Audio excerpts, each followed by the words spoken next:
In this high-tech world that we are currently living in, one can call for a cab, taxi, depending on how you pronounce that, get in, and there will be no one in the front seat, Mike. Somehow you allow your destination to be known, and a driverless Uber, taxi, cab will take you to your destination. I'm just a little uncomfortable with the idea that I can sit in the vehicle and no one be behind the wheel and everything's going to be all right. We've seen this commercial where, they're driving down the road, they're pulling a trailer going up a mountain and they're sitting back clapping their hands to some kind of rhythm. And it's like, I want my hands on the wheel.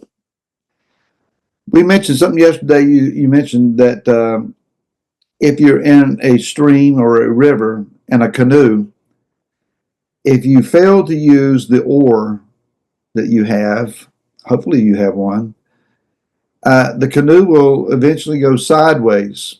And given enough of a issue with the current, could flip over. You could get wet.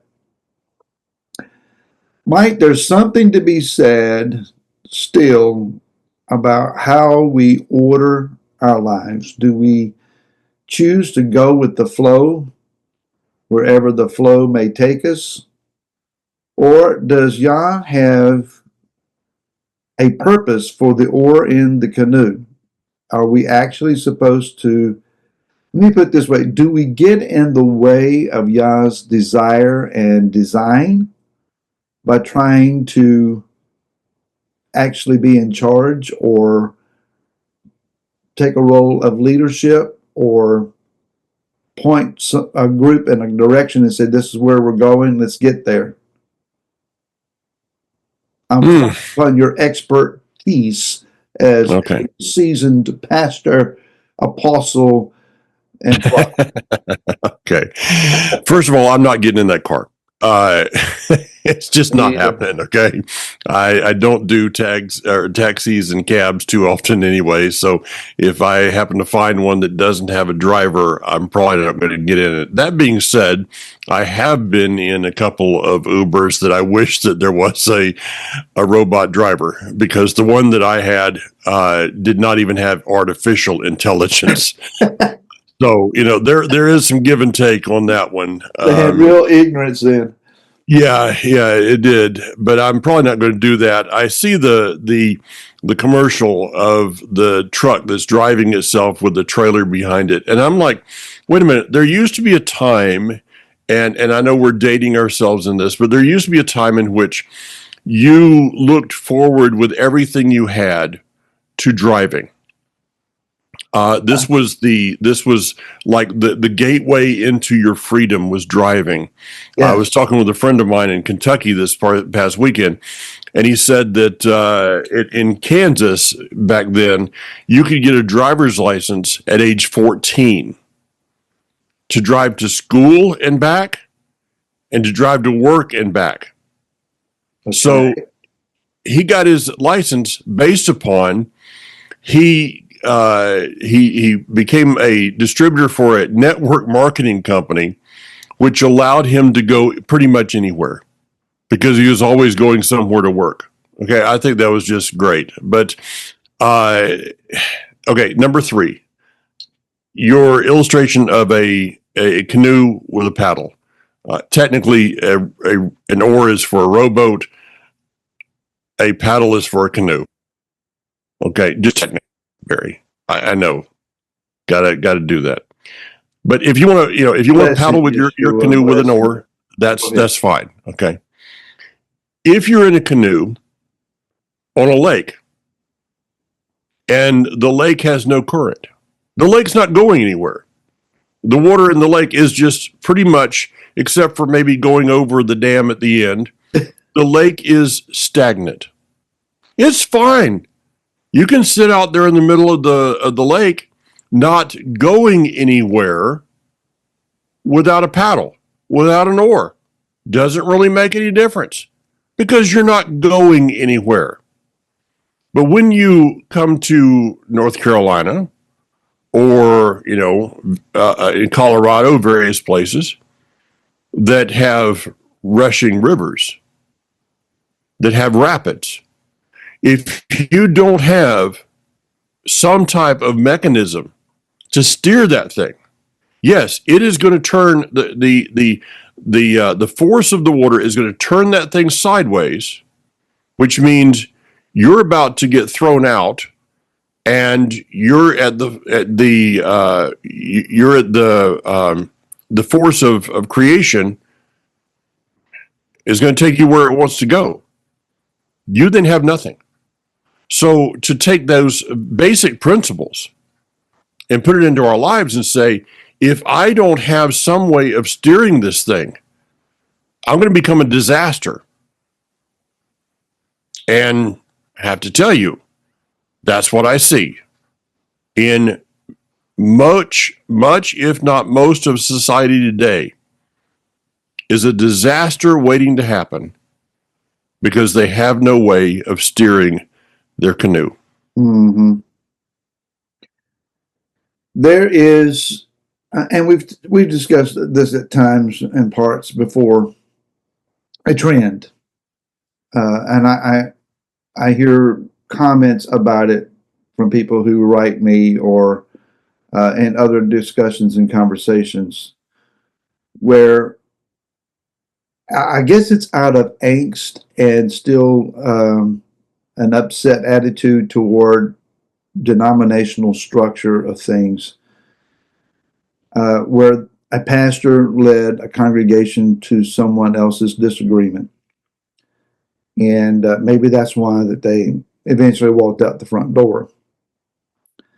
The idea that somebody would be in charge, somebody would have take on the responsibility of leadership and say, I believe that the Father would have us to focus on this area or try to accomplish this agenda or study in this manner. And the idea that somebody is going to stand up with that kind of authority or leadership trait is upsetting. When there is no shepherd, both Ezekiel and Jeremiah describe, when there is no shepherd to lead the sheep, number one, they stray. Isaiah said we each go to our own way. Ezekiel says we end up scattered all over the place, which is a fit description for especially what's been called this Messianic Hebrew roots style, something that we have participated in. Everybody is scattered everywhere. We're also vulnerable to wolves, to bears, to predators.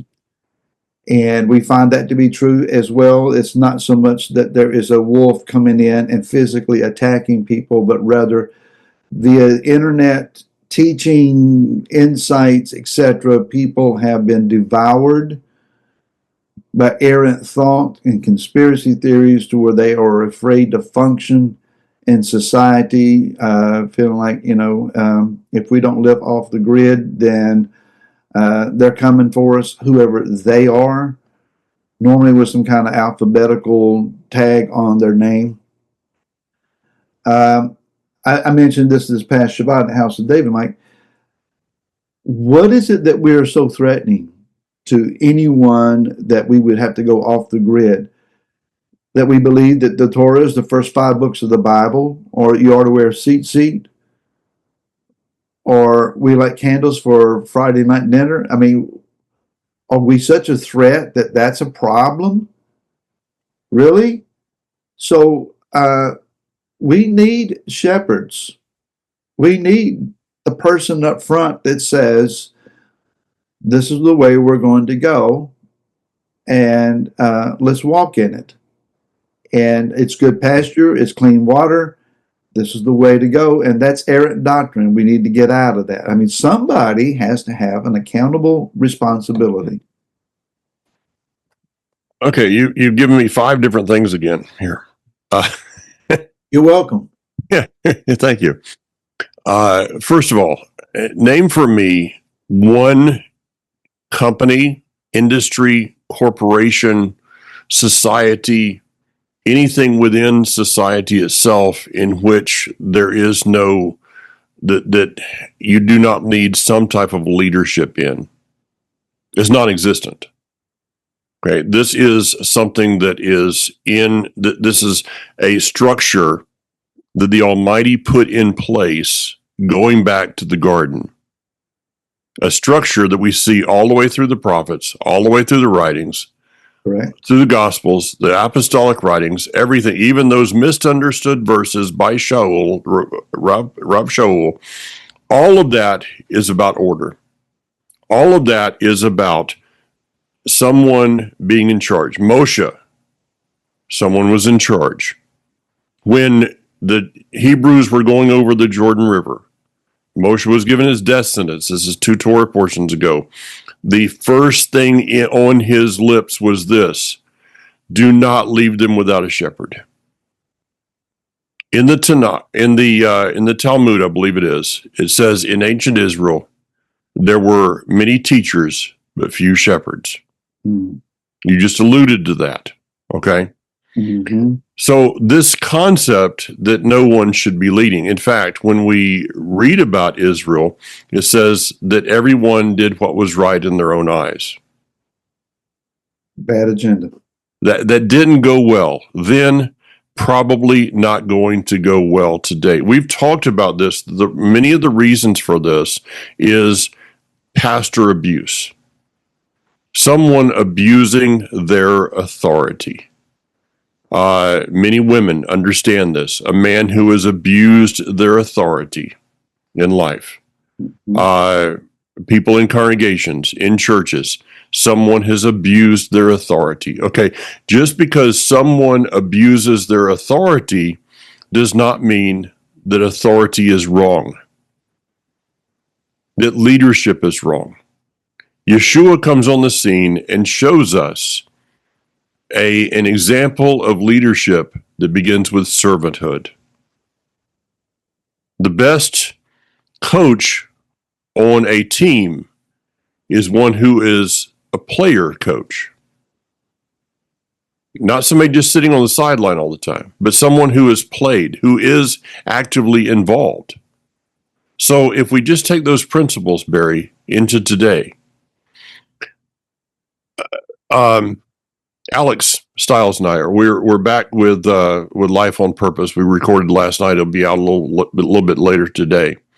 Alex went through a very difficult time of life for the last 2.5 months, and is back. And we did a broadcast. We recorded last night a series, something called "When Life Unravels," and I really, it's there for people to listen to. But I floated in the midst of this a concept that I don't think you and I have talked about much.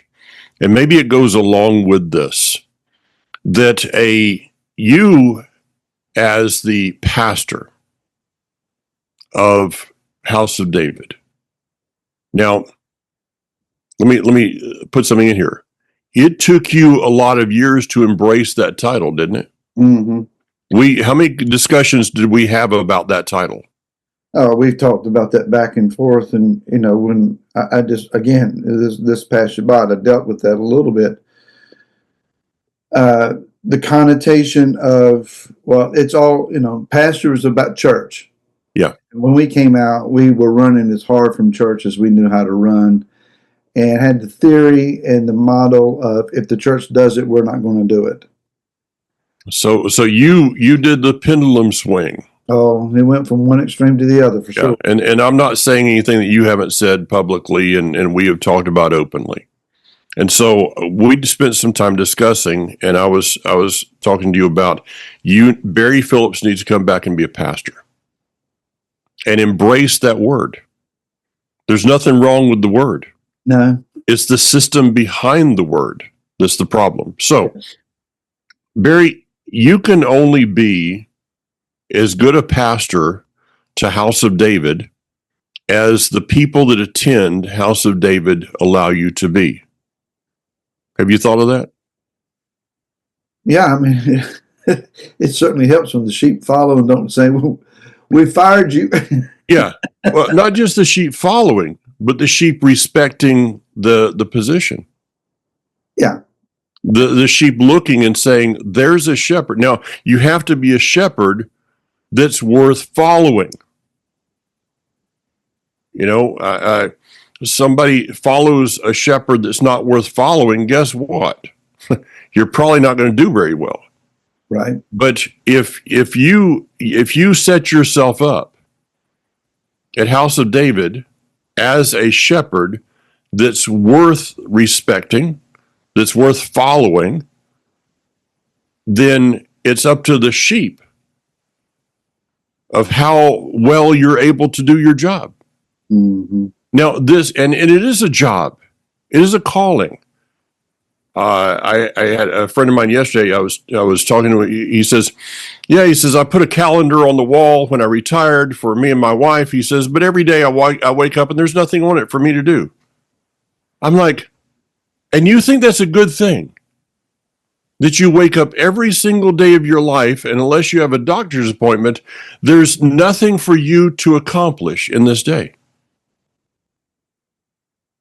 That's pretty sad. That's a guy sitting out in a lake with a canoe. Doesn't need to know if it's a paddle or an oar because he's not going anywhere. Doesn't matter.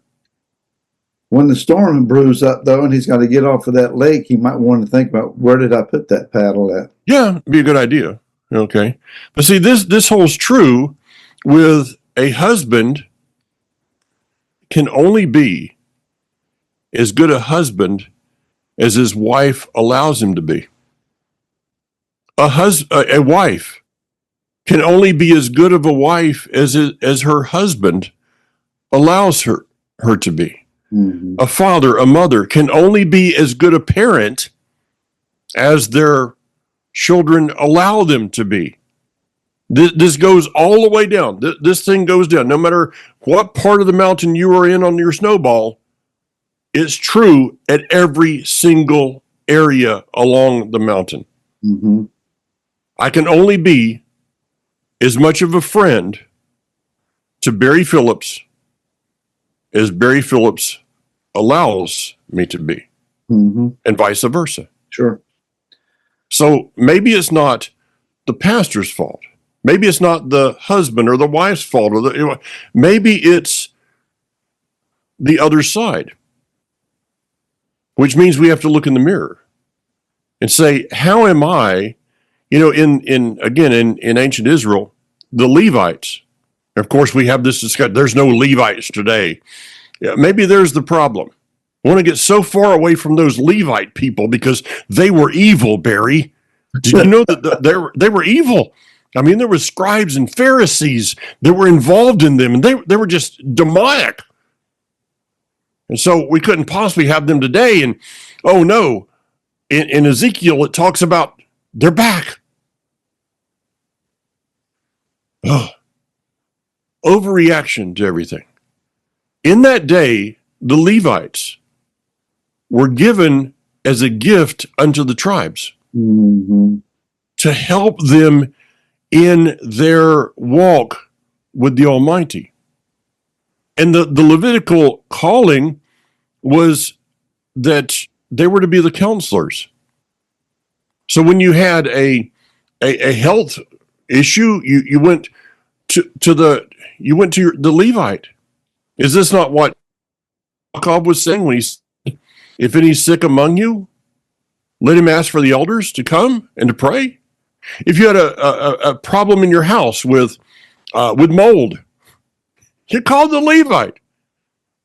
If you had which that mold can be rebellious child, it can be financial situation, it can be the list goes on.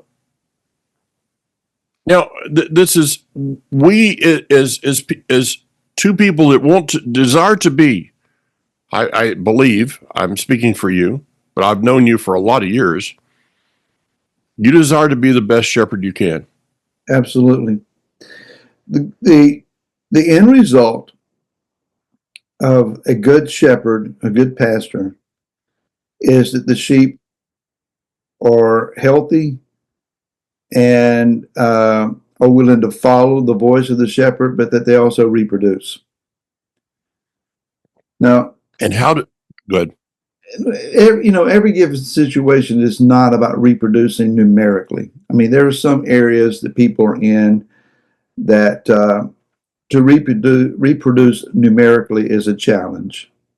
I mean, if you are leading a small group of, say, 10 or less out of your living room, and the area you're in is heavily populated by nominal Christianity congregations, Baptists and Lutherans and whatever, if those people are satisfied where they're at, you're probably not going to expand to 25 to 50 to 100 out of your living room unless circumstances allow for that. But if these people are growing with you, if they occasionally bring someone who is intrigued and wants to dig deeper, count that as a good and positive sign. Not everybody who comes in to House of David and they have the wow factor, ooh, this is wonderful, we enjoy this, this is great, we'll come back. We've had that on occasion where we were told this is an amazing thing. I'm coming back here, and you don't see them again. Others, they come and they stick, and it's meeting their need. Maybe there's some that's come to the House of David. They weren't necessarily looking for the Hebrew slant on anything. They were just in a situation where they needed fellowship and they needed to be a part of something. And they came and they're there, and they were looking for something that was authentic. When your sheep are the same in the gathering or in the middle of the week in their jobs and community as they are on Shabbat, that says something. Mm-hmm. When your sheep are welcoming and encouraging, that says something. When your sheep don't get caught up in every fanciful thing that they hear or sudden new revelation without saying, I heard this, what do you think? Mm-hmm. Not only that they come to me, Mike, but they go to each other and say, help me here. Mm-hmm. What Laura and I do at House of David is firmly and powerfully undergirded by having some elders that work with us. We have 3 elder couples, each with different personalities, each with different functions and input. But our congregation has learned that they can go to them and they can ask for prayer. And if, someone calls an elder and says, I'm sick, or I have a need, or I have an issue, have a question, the elder doesn't have to call me and say, well, can I talk to them first? Can I pray with them? No. I trust them, and they're elders because they're elders. Mm-hmm. And they have been ordained as such. We've put oil upon them, laid hands upon them, and acknowledged their role and their function. And a good leader needs help. So when someone is in a leadership position and they are approached with an idea, you have someone in your congregation that says, I've been thinking, would it be possible for us to, and they give you a project or an idea or a vantage point of understanding, just because it didn't originate in your own pastoral mind doesn't mean that it's a threat to your leadership. It may be that Yah has raised up good counsel for you, and you say, you know what, that's something that maybe we can talk about. It doesn't mean you have to run with it immediately. It'll flesh it out a little bit. Mm-hmm. figure out how it's supposed to work and what it's, how it would fit with the congregation. And maybe it's something that would begin to produce fruit or reproduce out of an expanded field. Like I love certain foods. Sit me down with a steak and baked potato, and I'm happy. If I've eaten that for supper 10 days in a row, I'm ready for some spaghetti or something else. Let's change the menu a little bit. Mm-hmm. Same old, same old, same old, nonstop. Even sheep get tired of the same taste of grass. Sometimes you need to move them into a different field. Well, see, what you're describing is a shepherd that's growing, that is bringing forth healthy sheep. Yeah. That you're going to find that some of those sheep are going to become shepherds, but for the most part, sheep are going to be sheep, and that's a good thing. As you have quoted me many times, a shepherd in a field without sheep is a man sitting alone. You're really not doing anything. So the shepherd's job description is to raise sheep that begin to take leadership roles within the sheepfold. You mentioned the word reproduce. Again, it is not in the order of creation for shepherds to give birth to sheep. Doesn't happen. Okay? That's outside of creation. That would be called an abomination for a shepherd to give birth to a sheep. I'll leave it right there. But at the same time, healthy sheep are going to reproduce. I was talking to a friend this weekend. We were talking about some congregational things, and I explained that the way that you get sheep to reproduce is you make for them a safe environment. Sheep, the way that sheep reproduce is that they become comfortable, they become safe. They are not threatened by the lion, the tiger, and the bear. They're not threatened by anything.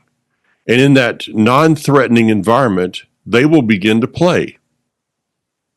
And that play will end up becoming reproduction. Mm-hmm. Okay. Now I'm going to have to do something I've only done a couple of times in life, and that's disagree with you. That if you have this congregation in your living room that has 10 people, and you're living in an area that has, predominant Baptists and Methodists and all those places, that you may not reproduce. Well, why not? Because, see, Barry, why would you go to a bar to witness to people? Because somebody's sitting on that bar stool looking for something. Why would you go to a church? That person is trying to find something. Every single person out there that we meet is looking for something. Mm-hmm. And you and I have to figure out, what are they looking for? There are, in a typical church setting, there are people that are sitting there every single week. I don't believe that it would be much of an exception to this. There's people sitting there every single week asking themselves the question, why am I here? I'm bored stiff. Why am I here? And if you happen to be on a job with that same person on Monday, and you walk in and you're talking about this amazing time that you had this weekend of meeting with the Creator, and that person's like, what? I was bored stiff. I couldn't wait to leave. What's going on? See, I think sometimes sheep become too timid to talk to other sheep. Mm-hmm. But that sheep next to them is looking for grass too. And that sheep needs to say, hey, bah, come over here. I found some good grass. You're eating over there with that stuff. That's kind of brown. Come over. There's some good grass over here. But are we raising sheep that are willing to look at at other sheep and say, hey, how about coming over, taking a taste of the grass I'm eating? Well, certainly there's always that opportunity as you're describing. Someone, though, as I was saying, a small living room group. You're not going to have a children's program. Yeah. You're not going to have, choir singing, or maybe, unless someone there is gifted with musical ability, you may end up singing with videos off the TV monitor or whatever. We do that. Whatever works and however you can function. You may not have the drawing card outside of personal relationship and the joy on your face. One of the best ways to grow a congregation or to steer a congregation into a positive direction is for the people not just to be happy, to be joyful. And I encourage our folks all the time, when you go into Walmart or Food Line or Target, wherever you're at, the person who is taking your money and checking out your items, that's a mundane job. I mean, it's most often, sometimes you'll find someone, but most often it's, hey, how you doing? If you get that, and it's a grunt, and they, nowadays they got the little monitor that'll right in front of you, and they hit a total. Sometimes they announce the total to you, and sometimes they just count on you to look at the screen and pick out your means of payment, and hand you your little receipt tag, and off you go. When they grunt at you, how you doing? Smile, and with a little bit of volume, don't scare them to death. Hey, hi, I'm well. How are you today? And smile, engage them. For the minute that you're in front of them, exchanging facial glances, show light. That's your opportunity. Now, you're not going to lead them in the sinner's prayer probably at that moment. Nor should you. Right. I understand. You understand what I'm saying. It's not a prophetic moment of declaration to them, but for a few moments, they can actually see someone with some light and some life and some joy. And it may cause them to wonder what was up with them. I've never seen someone like that before. You have that moment. A waitress or a server at your table, be engaging and smile. And I don't do that well. I would rather grunt back at them. Okay. True. Yeah, I mean, I just would. But this goes back to where we started. Okay. Be a person that's going somewhere.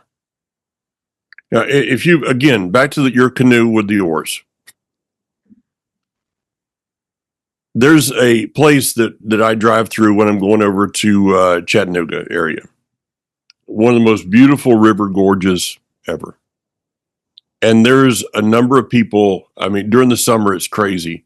There will be the river is lined with cars. They have the rafts.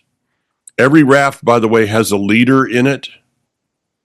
Just saying, okay, you don't want to go down in a leaderless raft. But these rafts go down there, and it can be pretty exciting. And you'll have people that will stop along the way and watch them go down the river. Look at this guy. I mean, and because there's guys in kayaks, there's canoes, there's rafts, there's everything else. But then that dumps out into a beautiful lake. I have yet to see someone pull off the side of the road to sit and watch somebody sitting still in the middle of the lake. Because that's boring. Mm-hmm. But people will pull off the side of the road to watch people that are going somewhere, that are excited about it, people that are engaged in life. People are curious about people that are engaged in life. People normally are not curious about your life if you're just sitting there doing nothing. If you wake up in the morning and you look at your calendar and there's nothing there, then why in the world should I follow you? This is what I said to the youth again, and I mentioned this to the adults. When you find someone you're interested in, spousal material, and this happens with friendships too, the first thing you should ask them is where you're going. Where are you going in life? Because if you ask them the question, where are you going? And they say, I don't know, or nowhere, guess what? If you get into a relationship with them, they're going to take you to that place, which is nowhere. Nowhere. Sit and spin. Yep.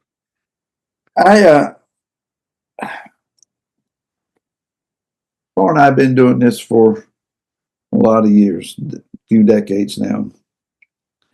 And from personal experience,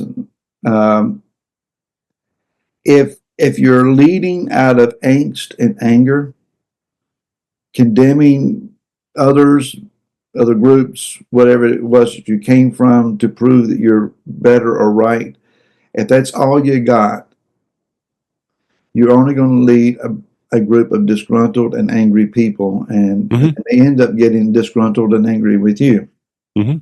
I've seen presentations online and so forth, and every time that they show up, they got a scowl on their face and they're mad about some item of something that someone else is doing or teaching. Yeah.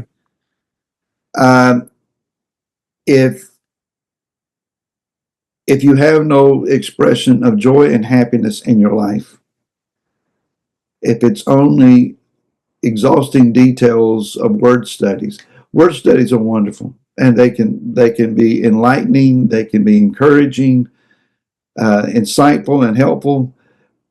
But at some point, what does it mean? What does this do for me on Tuesday morning when I'm struggling to get through the rest of the week? You need to give them something that nourishes beyond, well, that's interesting. What else you got? Yeah, a word study that's not going anywhere is just a study. Meaningless. There's a lot to be said, Mike, for a smile, an enlightening anecdote of some sort. Not everybody was appointed a leader or taken on a leadership role because they have ministerial training or pastoral experience of some sort. You and I, we had that when we came here. We'd been pastors. We had, had some means of training to some level, some mentorship. Sometimes it's just the person who says, I love you guys, and we need some direction, and I'm going to try to lead us into a better state than just sitting here reading the next verse and saying, anybody got anything on that? That's one way of doing Bible study, but that's not necessarily developing congregational life. Maybe that's another program we need to deal with then. So if you're going to lead, find a goal. Let Yah give you a goal. It may not be a long-term goal. It could be a short-term goal.